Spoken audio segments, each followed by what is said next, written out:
Everyone, welcome to study NCERT. तो हम कर रहे थे चैप्टर नंबर 5 लेजिस्लेचर। और आज का जो हमारा टॉपिक है वो है functions of the parliament. Parliament के दो हाउसेस के बारे में पढ़ा, लोकसभा और राज्यसभा का लास्ट वीडियो में पढ़ा था। अब हम पढ़ेंगे पार्लियामेंट के फंक्शंस क्या क्या होते हैं। देखिए पार्लियामेंट के क्या फंक्शन, सबसे पहले तो है लेजिस्लेटिव फंक्शंस। लेजिस्लेटिव फंक्शंस का मतलब है लॉ बनाएगी पार्लियामेंट। ठीक है, पार्लियामेंट क्या बनाती है? लॉ बनाती है। सबसे पहले क्या होता है कि जो एक बिल जो है वो जो है पार्लियामेंट में किसी भी हाउस में जो है वो जो है सबसे पहले इनिशिएट किया जाता है एक बिल। और वो जो एक्चुअल टास्क होता है वो ब्यूरोक्रेसी करती है, जो एक मिनिस्ट्री के अंडर काम करती है। और उसके ऊपर जितने भी जो भी उस बिल का जो बेसिकली जो टाइटल होगा, जो भी काम होगा, वो तो सारा उस पर्टिकुलर मिनिस्टर ही करते हैं। लेकिन उसका जो ड्राफ्ट है वो सारा का सारा कौन प्रिपेयर करते हैं?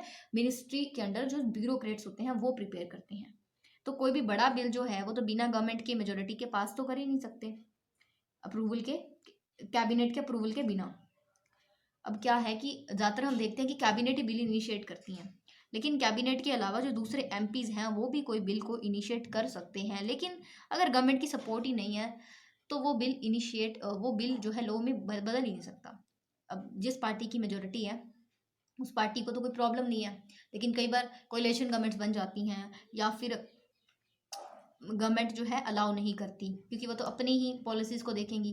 वो कहेंगी कि हम भला करना चाहते हैं कंट्री का, उनके पास पावर आ चुकी है तो वो ऐसा नहीं करेंगी। तो लॉ बनाती हैं बेसिकली। उसके बाद है एग्जीक्यूटिव फंक्शन। एग्जीक्यूटिव फंक्शन का मतलब है कि एग्जीक्यूटिव के ऊपर कंट्रोल रखती हैं। एग्जीक्यूटिव में कौन कौन आते हैं हमारे prime minister, president, council of ministers, bureaucrats आते हैं, सिविल सर्वेंट्स आते हैं। इनके ऊपर भी कौन कंट्रोल करता है? ये पार्लियामेंट ही करती है कंट्रोल। आप पढ़ेंगे किस तरह से कंट्रोल करती हैं, आगे वाले कुछ टॉपिक्स हैं उनके अंदर हम पढ़ेंगे। उसके बाद फाइनेंशियल फंक्शंस। फाइनेंशियल फंक्शंस क्या होते हैं कि ये रिसोर्सेज को कंट्रोल करती हैं। देखिए क्या होता है, हर साल एक बजट पास किया जाता है लोकसभा के द्वारा। बजट जो है पास किया जाता है, जो फाइनेंस मिनिस्ट्री होती है हमारी। और वो जो बजट है उसके अंदर ही गवर्नमेंट को अलॉट किया जाता है कि ये काम जो है गवर्नमेंट क्या कर सकती है। ये इतने जो मनी है वो इन पर्टिकुलर एरियाज में जो है लगाएगी। तो गवर्नमेंट अगर मतलब किसी पर्टिकुलर एरिया में अगर पैसा लगाना चाहती है तो उसे सबसे पहले परमिशन कहाँ से लेनी पड़ती है? पार्लियामेंट से परमिशन लेनी पड़ती है। पार्लियामेंट को बताना पड़ेगा कि इतने पैसे कहाँ लगाने हैं, क्यों लगाने हैं, ये सारा गवर्नमेंट को बताना पड़ता है। ठीक है, तो लेजिस्लेचर ये पूरा ध्यान रखता है कि जो गवर्नमेंट है वो मिस स्पेंड ना कर दें, जितने पैसे उन्हें दिए गए हैं उससे कम ना लगा दें, उससे ज़्यादा भी ना लगा दें। तो ये भी ध्यान जो है पूरा लेजिस्लेचर जो है आपका जो पार्लियामेंट है वो ध्यान में रखता है। उसके बाद आ जाता है आपके पास रिप्रेजेंटेशन पावर्स। रिप्रेजेंटेशन पावर्स के अंदर क्या होता है? रिप्रेजेंटेशन फंक्शंस के अंदर देखिए different sections of the society represent कर सकते हैं अपने आप को पार्लियामेंट के अंदर। कुछ पर्टिकुलर कम्युनिटीज़ खड़ी हो सकती हैं, इलेक्शंस करवा सकती हैं, और वो जो है खड़ी हो सकती हैं आपकी रिप्रेजेंट कर सकती हैं अपने कम्युनिटी के लोगों को पार्लियामेंट के अंदर।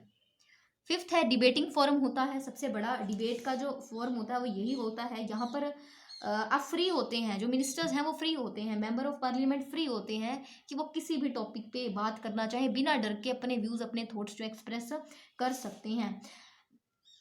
तो इस वजह से क्या है कि या इससे पॉसिबल हो पाता है कि जो कंट्री इश्यूज, जो प्रॉब्लम्स फेस कर रहा है उनको एनालाइज किया जा सके, कहाँ? पार्लियामेंट के अंदर।